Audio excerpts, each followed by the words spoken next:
and it's like an empty palette. You can do what you want with it. Yeah. And it's pretty exciting because you're in control. Yeah, we're having a lot of fun this week, welcoming back a lot of the great guests that have come through. Earlier this morning, Mason County Commissioner Kevin Schutte was here, and Deputy Colbinson called in to talk about being safe on the water with boating safety this month and things like that. Over the last couple of days, too, I've talked about Forest Festival, and interviews next week for Forest Festival are in the queue with Mick Sprofsky coming in Tuesday morning, and then we'll have a conversation with me, Mark Frazier, and Grayson Faust, who's going to be playing at Rock in the Forest, and he's going to perform a song for us, so it's always a lot of fun. And you're looking at the Forest Festival. Yeah, it's amazing. I can't believe Forest Festival's coming up again so quickly. Yep. It just seems like this year has just flown by. We've been up to a lot, but looks like a great event this year. I am just so surprised and excited by how many sponsors they have this year. We really have... people have really stepped up just putting together the magazine over the last couple of weeks. We've been super busy in the old Fjord office, putting out a new magazine, and then every day, and then putting out the new Mason County Forest Festival. So you can go to masoncountyforestfestival.com to see all the updates there and also see the magazine there. But it is shocking, not shocking. I mean, I think this is what's happened after COVID is people are really into community and really happy to see their events back. And I think we're going to have an amazing parade this year. I think you're right here, as we had I don't want to say started to take for granted what we have in the community, but the pandemic over these last 3 years or whatever has really re-highlighted the need for the big community that we have. Yeah, I don't think people realize how much is done by so few people. And I think COVID really highlighted that because people realized that there were people in the community, like I'll say Amy Cooper, out there just working really, really hard. And the volunteers that work on, well, like you mentioned, Rocking the Forest, the work that they're doing with all the events around the community. I think we really have realized how important it is to have community. Yeah. And that's, again, why I think KMAS is so important, because we can tie our whole entire Mason County together with Belfair tuning in. We're tuning in out at Hoodsport because now we have sort of a brick and mortar version of the fjord, and it's just been so wonderful to talk to people, hand out magazines, brochures, talk about all the events. This weekend we have Fjord Fest out in Brennan, which is not in Mason County, but that's kind of a cool community event in the field there. And it's all in celebration of shrimp, but they changed the name this year. It used to be called Shrimp Fest, but they were kind of worried, I think, that perhaps shrimping would be shut down. Oh, yeah. And then again, they usually have tons of volunteers. Again, it's all about volunteers. A lot of them have aged out since COVID, so they don't have the people packing all the shrimp and stuff. So this year they're expanding to include oysters and anything to do foraging. They're doing mushrooms. They're doing a lot of different stuff, but there's a lot of live music. It's a community festival. It's always fun up there. It's at the Brennan Community Center area. It's in the field at Yelkovic's, and so it's just past Brennan, but it's a nice open air area, and they have live music the whole time. They have kids activities. They have a beer and wine garden put on by the who is it? It's the VWF. Okay. Yeah. So it's raising a lot of money for a lot of different stuff in the area, and it's pretty exciting that that's this weekend, and then we're followed by Forest Festival next weekend, and then the following 2 weekends we're going to have the Fjorden Crossing.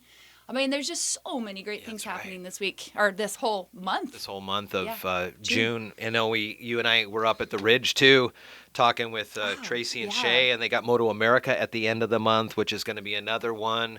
Kind of like this disc golf thing where it's a real kind of niche market, but they travel and they come in. So all these disc golfers are here this week, and some of the top 5 in the world are here, flinging their discs around, and people are seeing them. And the folks of Shelton may not have a broad awareness of disc golf in general, but they know something's happening, much like MotoAmerica at the end of the month. I was really blown away by MotoAmerica last year because we went up to that, and it took the whole family up there on the Saturday. It was kind of hot, so a lot of people were dissuaded by the weather. That's right, it was a hot one. But some of the displays up there just shocked me. I mean, they looked like they were straight from Nashville or something. Yeah. They're just big, huge trailers that popped out 60 by 60, and they were just amazing. And the competitors were so good. So, yeah, no, this is amazing what comes through our county, and a lot of us aren't even aware of it. So do check it out. That's another one, too, where people get pretty up-close access. I mean, they're walking through the pits, and last year we walked through some of the team areas, and folks who know who those riders are, they see them there, and they're, hey, look, there's that guy. He's at the food place right next to me. Yeah, no, it's pretty exciting. I know my teenage kids were quite shocked that this was in their area, and I felt kind of embarrassed because I know I've been putting stuff out, but it really is. There is amazing things happening in our community. It's kind of crazy. What's the feedback been about the evening magazine spot for the bank? Well, we Did you break the internet? So on Monday, in case anybody doesn't know, we had Evening Magazine came out a couple weeks ago. They called us and said, we'd like to come out and do a story. We just recently opened the Fjord Oyster Bank, which is kind of a happy coincidence, a happy accident. We have a really amazing relationship with Zin Dwelly, and we all know Zin because she had her restaurant here for 25 years. And the running joke in our family is every time she's kind of battling some challenges, which are not funny, but she's got some health issues. Every time that happens, we either put out a cookbook. Well, we've put out 2 cookbooks, and now when we started this sort of event center kind of thing to try to gauge what kind of tourism people are, to pour the fjord into it, just kind of get out there in community and get some, really understand what our demographics are in this area. Zin came to me and said, "Oh, honey, you need some real food," but I know we couldn't have gotten the traction we have without Zin. I mean, she is such a brilliant person, Evening Magazine called us and they came out, and Kim and really nice people, genuine people. They spent 3 hours there. The segment was 2.5 minutes. Yeah, it was great. And it was aired on Monday. Zin had a watch party with her friends. And I guess she just cried the whole time. She just was so thankful. She did such a good job. It was beautiful. Yeah, she just got so much heart. I mean, there's little pieces in there that you just watch over and over again because they just make you feel good. And her food makes you feel good too. So it's been really nice. She's had friends come in that they just thought she disappeared in the last 8 years, and they've come into the restaurant, and they're just so happy to see her, so happy just to sit and eat her curry.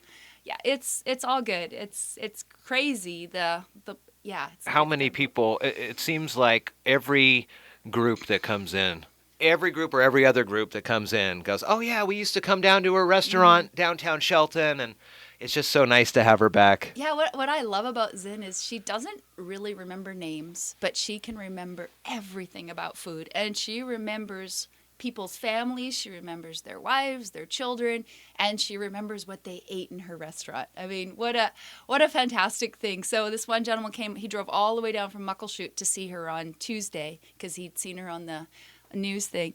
And when I told Zin about it, she goes, "Oh, he was the one that liked the grilled oysters." Oh my God. Yeah, and I guess she'd given him 3 extra back in 1998, and I'm like, "You remember this?" And he remembered it too, and it was like this moment they both had, and he's coming back on Saturday to see her. Oh my God, that is amazing. Yeah, no, it's just one of those things. You roll with it. Yeah, We've been pretty busy, all right. Very cool. Well, let's get back to the music here. It's 8:40 at KMAS. I know you have a busy day. The bank's open, and it was a beautiful day out there yesterday. And Michael Ping works for you now. Yeah, Michael Ping from Smokin' Mo's upstairs. A lot of folks remember him as a master shucker. Yeah. I saw him out there yesterday. He was shucking and jiving there with some of those guests, and they loved it, and it was cool. No, we have a great team out there. Yeah, it's a lot of wonderful. fun. Very cool.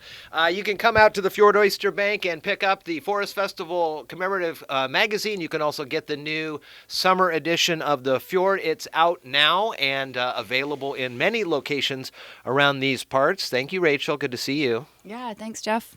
Congratulations. Thank you. It is you too. 8:41 here at KMAS.